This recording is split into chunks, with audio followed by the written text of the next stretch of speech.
name's Shaylee Kane. I am the owner and one of the artists here at Black Dahlia Tattoo, located at 970 Northwest Garden Valley Boulevard here in Roseburg, Oregon. I am a native of Douglas County. I grew up in the Canyonville, Myrtle Creek area. Two oldest brothers are far older than I am, so I thought about them more like father figures than I would say brothers. I had two stepbrothers that were around the same age as I, and my little brother is 15 months younger than me, and we were partners in crime for quite a while. One of my memories of our childhood is when we lived in Alaska. We lived next to the school, and there were bears that lived behind the school, and I remember my little brother and I walking across this field, and there's a big pipe that went all the way around the school, and we started to climb on it, and he was only 3 and I would have been 4, and I remember talking to him, and it almost seems like it was like baby talk, but I was telling him, being my bossy sister self, don't go on there.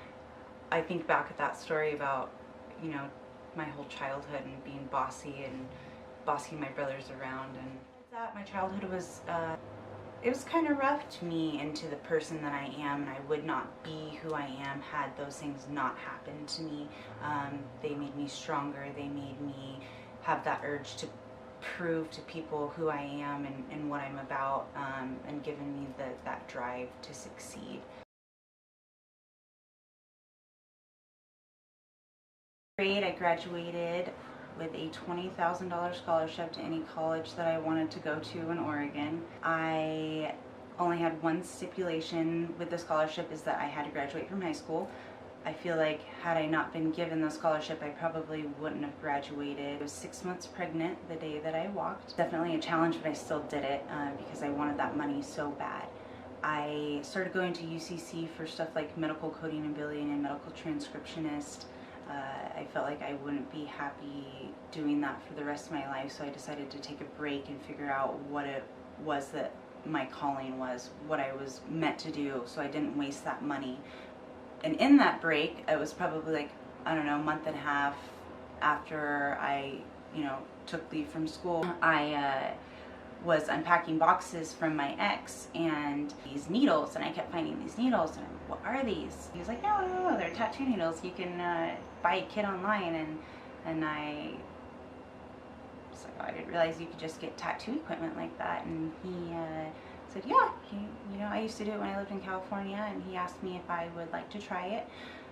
So I said yes, and he bought me a kit. And I did one line on his leg of something that he had done a long time ago. I absolutely hated it. I thought it was the most disgusting thing I'd ever done. I did not like the feel of it. It was disgusting. I put it away in my closet. I had a friend who was in love with tattoos, and I could not get her to quit pestering me about doing a tattoo on her.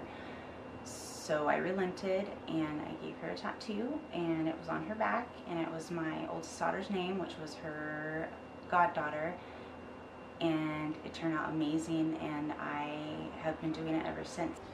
Some of the challenges that I've faced in my tattooing career since I first started tattooing 10 years ago, that was when I did my first kitchen tattoo. I've been licensed for 6 years.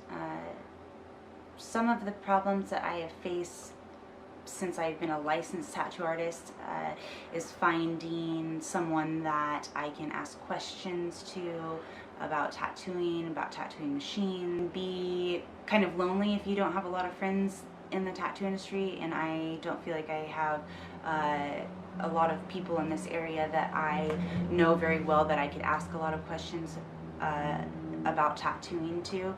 Probably the biggest learning curve for me has been being primarily self-taught and learning all these little tricks and techniques from myself, whereas had I had someone to ask or someone that was my mentor, I probably would have excelled a lot quicker than I have as far as my art and tattooing skills go.